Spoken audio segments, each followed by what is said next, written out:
Hey everyone, welcome to the Dee-Brief with Dr. D, your go-to space for real talk, real strategy, and real leadership, one insight at a time.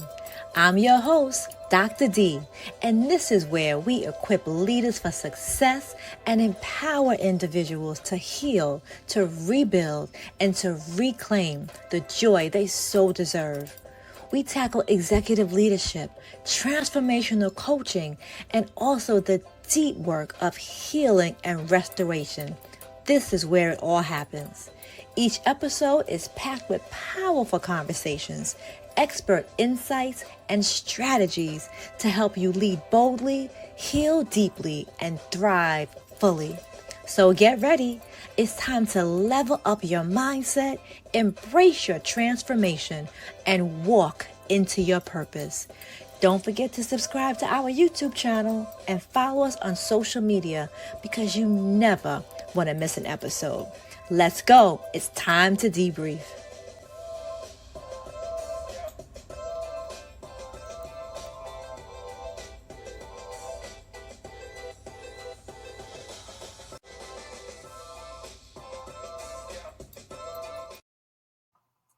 Hello, everyone, and welcome to another episode of the Dee-Brief with Dr. D, your place for real talk, real strategy, and real leadership, one insight at a time. I am so excited to have our guest with us today, especially in the month of April, because we want to talk about finances in April, get those taxes done, but really want to make sure that we highlight the importance of financial literacy. So we are pleased to have with us today Coach Tanisha Marie. You see her name on the screen. Welcome to our show. Thank you. Thank you for having me. Well, I'm thank you for excited. joining us. So I love to Thank start you. the conversation by just having our guests introduce themselves. We'll go through, a really good conversation, but if someone were to ask you, who is Coach Tina Marie? What would you say? So my name is Tanisha, Agile Pastor. I've been married for 16 years. I'm 41. I have two daughters, 23 and 16. I've been an entrepreneur for 13 years. And I used to be a social worker for ACS. Um, at first, I liked it, but after a while, and I just really felt like it wasn't for me, I actually got fired from the job. I went to York College and got my bachelor's degree of arts, and I always wanted to be a math teacher, but I could not pass the math exam. So the state test was biased, and come to find out that a lot of teachers sued sued because the test was biased and they got 100,000, 200,000, $50,000. And I didn't feel bad after that, but I took the test about 5 times. So I really truly wanted to be a math teacher, but God had another door for me. And now I'm a DOE vendor and I'm MWBE certified. So I've been working with the schools for over 6 years. So I work with churches, I work with sororities, I work with schools, charter schools, private schools, colleges, and I teach the basics of financial literacy. Being an entrepreneur, I've learned so much about money and understanding how money works. And I feel like if we were to learn just the basics of money, because money is power. If we were to learn just the basics of money, we would have more millionaires today. But unfortunately, we didn't learn that. So now I have to be the person, be the one to actually wake people up and tell people the basics, of money. I teach principals, teachers, parents, and students. So, I feel like this is my purpose. Because I went to college for this. I wanted to be a math teacher because I was already into money. Even when I had a job working for ACS, I used to tell my coworkers about high yield savings accounts, like how they need to put their money in high yield savings accounts. So I feel like this was my journey the whole time. And as me being an entrepreneur for 13 years, I feel like now I'm reaping the benefits where now I'm able to make an impact online and offline. So I do something called the Women Wealth and Wellness, which Dr. D came. This is our third year doing it. The first year we had 40 women. This last year we had like 50 women. This year we had 100 women. So next year we trying to do at least 500 women. So I feel like God just continues to increase my vision. And I also do something called the Black Excellence Festival. This will be our fifth year this year, where we bring all vendors together, Black owned businesses together, and we just invite the community to come out and shop with these vendors. So we're looking to do that in December. So I'm a person who likes to bring people together, who knows how to build community and who knows what we need. So I'm grateful, just to be here. And I'm only 41 years old, and I feel like I'm really just getting started. That is amazing. I have so many other questions now just on what you just said because your journey as an entrepreneur is really inspiring. You went from working at ACS, a job that you knew wasn't in your calling, trying to be a math teacher, but God had other plans. You know that closed door blessing people say you left the job not because you wanted to, you said you were fired, but Mhm. look what he has done. He's allowed you to walk into your purpose, and your purpose is to bless other people.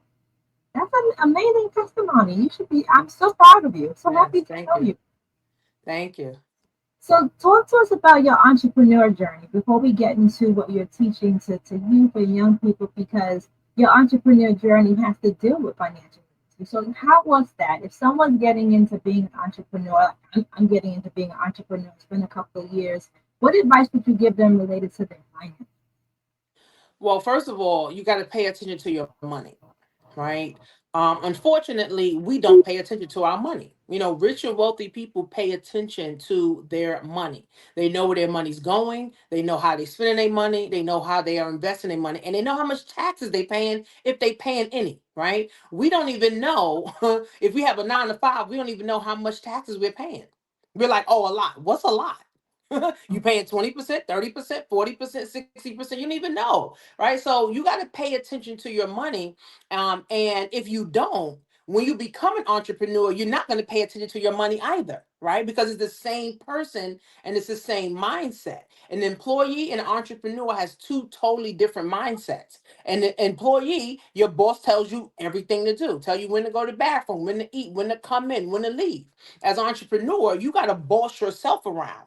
Right? You got to tell yourself what to do, right? So that means you also got to tell yourself what to do with your money. And it's not just about paying bills, because your business is a bill too, right? You got business expenses. And really, I discovered business funding about 5 years ago, right? Literally during the pandemic, where now I didn't even know I can have access to $100,000 in business funding, right? I thought I can just, make money, put money back into my business. No, you're supposed to get money to start a business to make money, not start a business to make money, right? So I've learned that, and now I'm able to teach other people that, and now I help other people get at least $50,000 in business funding to start their business or even scale, their business. So that's one thing I would say: pay attention to your money and know how to get in position to get some money.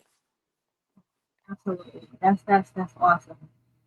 So you have books for financial literacy for youth.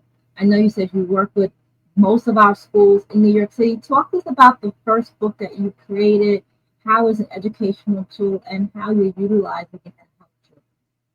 So the name of the book is right here. It's called The ABCs of Wealth Building. All right. And in the pandemic, we all know that the children were on the Zooms and they were really playing. The teacher needed bathroom breaks during the classroom. The teacher wasn't on, the camera wasn't on. And I had my friends who were calling me complaining, like, my son not doing the work. This boy ain't doing the work. This girl, they playing. So I said, what if I had a book that they would be able to read like right now? And really, that's when the idea came.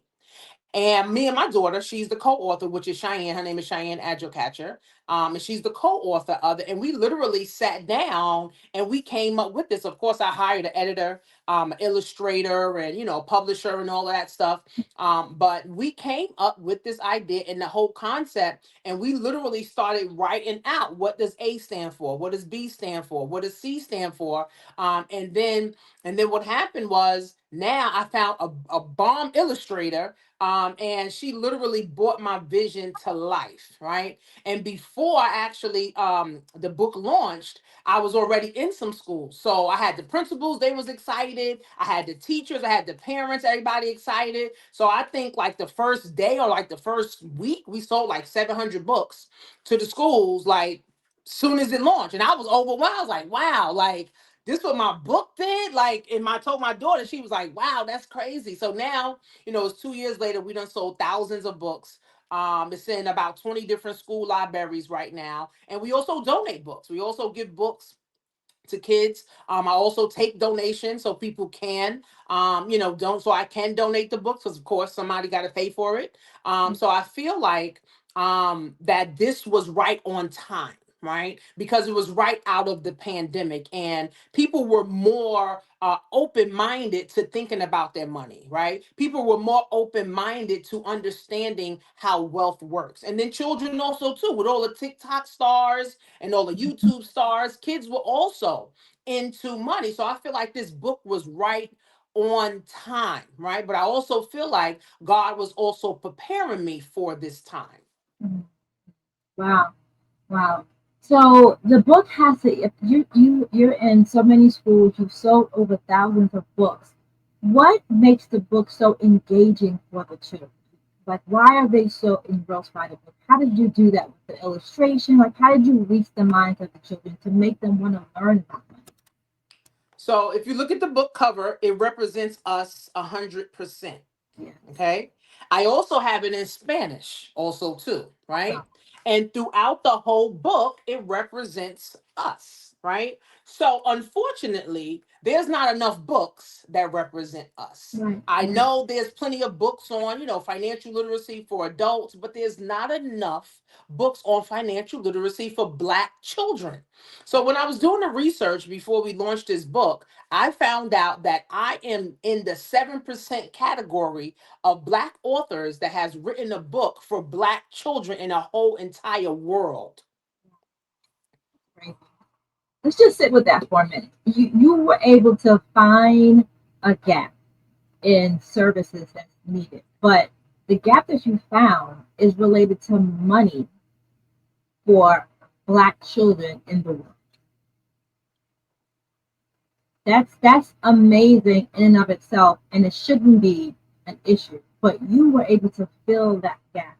How are the teachers responding? How are the principals responding? I'm sure they are overjoyed with what you're bringing into the school system and how it's helping the youth. Mhm. Talk about So initially, when we launched the book, it was just going to be from K through junior high school, which is about eighth grade, right?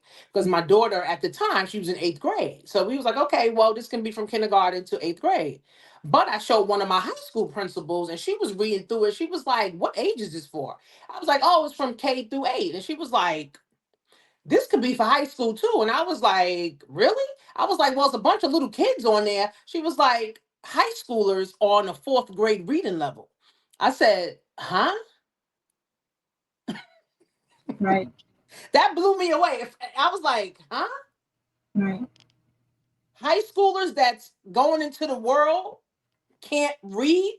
right. About to go to college, about to start working. Yep. She said 100%. So that kind of just opened me up. And I just started asking a couple of other of my principals. And they was like, absolutely. So my book is from K to 12, but my book is really for everybody because even I had friends or people would leave me reviews and say they was reading a book to their child and they was learning from it. So I feel like the book is for everybody. Yeah.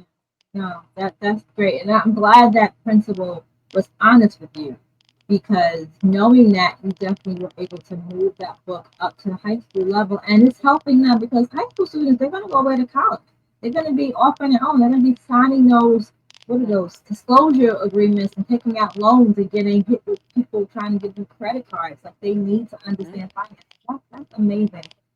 mhm. So tell me, what's one fun money lesson that you think kids get out of reading your books that they really enjoy, or something that their parents aren't teaching them? I know it's probably more than one thing that Mhm. they're learning from your book that you would highlight. Well, that they are an asset, right? Yes, talk about So that. we Yeah. have assets, right?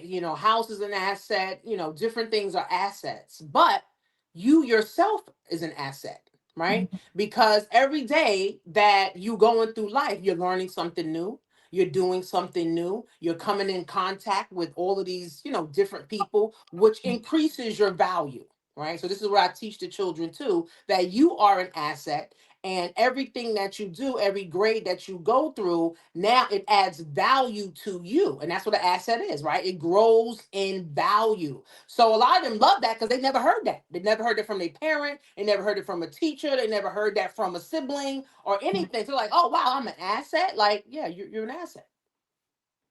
And that's empowering because you're telling them they're an asset from a financial perspective, but they're probably looking at I'm an asset just from a human perspective. Like I'm important. Like I mean something. And you're Mm-hmm. you're right. Most kids don't hear I love you enough. But to hear Right. that I'm an asset is really Mm-hmm. amazing. Right. Um, so this book has been such a success. What advice would you give to schools and libraries? How can they better reflect diversity in our educational resources? How can we better reflect? Like, well, I didn't hear you. How do you think that we can better reflect diversity in our educational resources as a whole? Because you've been able to find this in finance to be successful, but we need Mm-hmm. to also make sure we have diversity in every aspect of education. What advice would you Mm-hmm. give to teachers and principals and schools to do that? Well, first of all, we got to give a damn about the kids.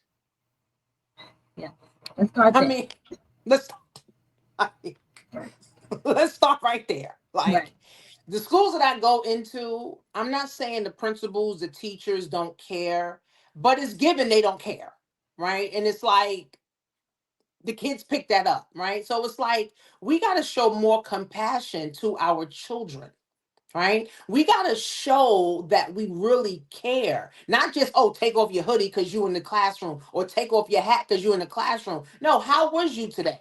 Like when I go into the class, I'm asking the kids, how was their day? How was their vacation? Whatever the case is, I'm not just going and start talking to them about money. Like I'm getting to know them. I'm talking to them. And they like that. And all of my kids, all of my classes, all of the teachers, they love me. They're like, Coach Tanisha, you're amazing. So I just feel like we gotta care. We have to care. That's where it starts, right? And Yeah, this is where Black wealth starts too. We have to give a damn about the next generation in order to want to even build wealth, right? And then we have to now put resources out there that shows the children that we do care. Now, yes, money is important, but also self-love is important. absolutely. Hygiene is important. Relationships is important. Mental health is important, So right? important. Oftentimes, when I go to the schools, I see a lot of vendors that don't look like us. And they making thousands upon thousands of dollars to do what with the children? So it kind of makes me sad because it's like the kids are really not engaged. Even I have some of the other children, or some of the teachers that say, "Oh, other vendors come in here, I'll be ready to go to sleep," because the kids are sleeping. Like half the class is sleeping because they're not engaged. So we Okay. gotta care. We gotta care. And that's like the biggest thing because a lot of kids come from shelters. A lot of kids come from broken homes. A lot Mm-hmm. of girls come from prostitution. Yeah, absolutely. And if I don't have nobody at home caring, and I don't have nobody at school caring, what am I going to school for? The dropout rate is ridiculous now. Kids are not graduating. You're frozen. Tanisha, I don't care what the mayor says, graduation high school level. So we got to start by caring. you froze a little bit there, but I think we were able to hear what you were saying when you came back. Yeah. Well, I was saying we got to start by caring. Yeah, We absolutely. got to care. Absolutely. Got to care about the kids. Absolutely. So I know we have something called Financial Literacy Day. You being such an expert in financial literacy, and also I would say in how to engage with youth. If you were to design Financial Literacy Day, what would it look like? So of course, I would have my books. I would have all my financial partners, my financial experts, come out. We would have like a investing game. So one of my partners, he does like an investing game where he gives the kids real money, so that they can invest. And then we have like different scenarios, and then we turn the kids into investors, like real life investors. Like we're giving you real money, right? I mean, we're not giving you a whole bunch of money, right? But we're giving you money, whether it's a dollar, $2 or $5. Now we're showing you exactly how the stock market works, or we show you exactly how business is working. And then I would bring my entrepreneur friends also too to come out and talk to them about, just different things, about different businesses, different ways they can make money. TikTok affiliate, Amazon, selling cars, selling wigs, selling cakes, starting your own side hustle, whatever it is, that you want to do. And then, of course, now help children understand how to create a business plan, right? Because you need to know that, right? You need to know that. How do I create a business plan? How do I bring my product to market, right? And then how do I start marketing myself, right? Some of the kids, when I go into the schools, I always ask them who has a business or who has business ideas. Maybe one or two of them raise their hand, and the teacher be shocked because the teacher don't even know because you never asked that question. Right? Right. One You never interesting. asked the kid if they had a business. So I always ask, and there's at least one or two of the kids in the school that I'm in the class that has a business. So one of the girls, she had a cake pop business. And, we were talking, and I said, well, how do you market your business? And she said, I go on social media. I ask my customers to reshare and post and stuff like that. And she said she makes about $200 a week. Now, $200 a week, and you in 10th grade, that's That's amazing. right. So Yeah. what that did for other students in the class, they looked at her like, wow, she's making money. Maybe I can do that too. See, we need to hear stuff like Yeah. this. This is what's going to motivate us and keep us going. But if the teacher's not even into entrepreneurship, the teacher's struggling financially, it's a dead end street, right? So actually I do something called Wealth and Wellness Day. I did it at PS40 in Queens last year. It was amazing. We had some health experts come out, we had some financial experts come out, and we did breakout rooms. So the breakout room was on real estate, making money, credit, and life insurance. So everybody broke out in different rooms and everybody was able to learn. And we had food, music, we had a bunch of giveaways, back to school stuff. It was amazing. So my thing now is I want to do this in all of the schools that I go to, but again, they got to have the budget, for it. So that's like one of my goals, but that's what a financial literacy day will look like for me. Wow, that's amazing. Such great ideas, and it's not rocket science. We just have to care about the students and care about the kids. For you to ask the students if they have any business ideas, and the teachers have never asked them that, is really disheartening. But I'm glad that we have people like you in the community who really care about our youth, care about our children, but also care about their future.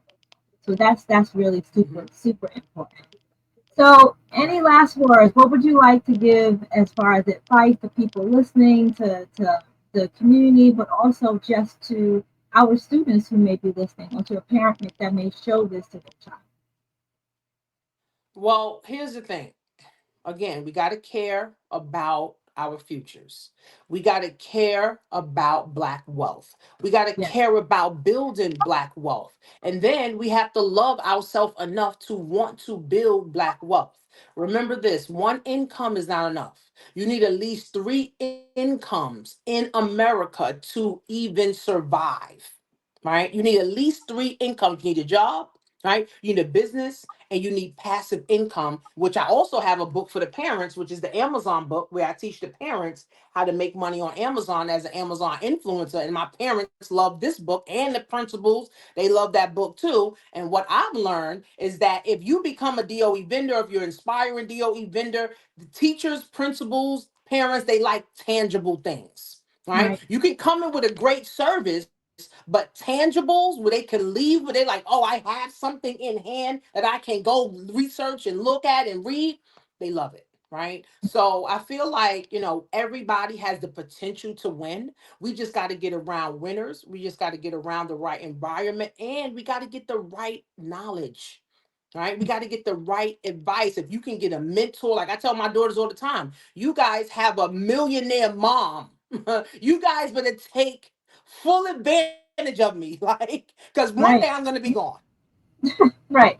Y'all better Absolutely. take full advantage. Absolutely. So Well, I feel I like, need that we need to Amazon get book. around the right people, and we need, to start implementing the right things, right? So Yeah. social media is great, for certain things, but social media is also detrimental to the children too, because the suicide rate in children has went up because of social media. So I feel like, as parents, we should take more time with our children. I do something called wealth talk with my daughters every month.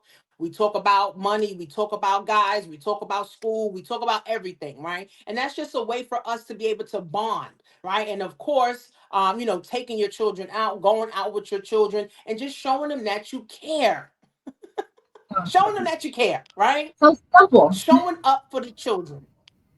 Yeah. Yeah.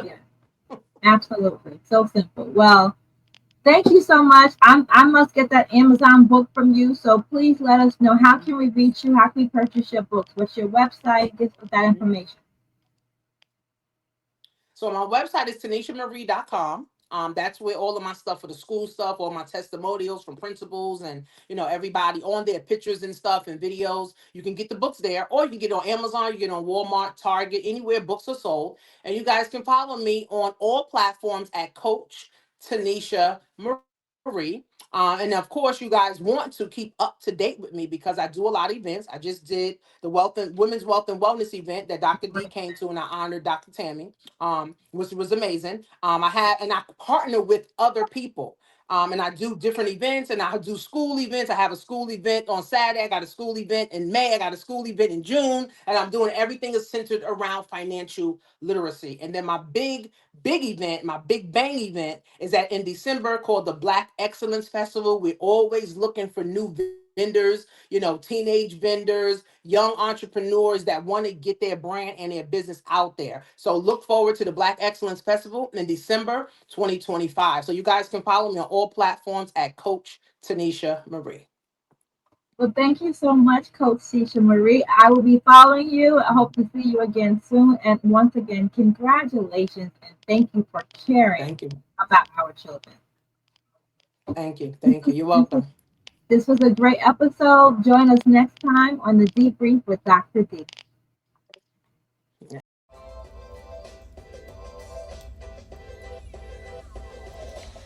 Well, that's a wrap of another power packed episode of the Debrief with Dr. D. If today's insight inspired you, share it, leave a review, and connect with me. Remember, leadership is a journey, healing is possible, and transformation is yours for the taking. Don't miss next week's episode, because every time we meet, we're unlocking new strategies, fresh perspectives, and bold breakthroughs. Be sure to subscribe to our YouTube channel and follow us on social media at the Debrief with Dr. D, so you never miss an episode. Until next time, keep leading, keep growing, and always reclaim your joy. See you later.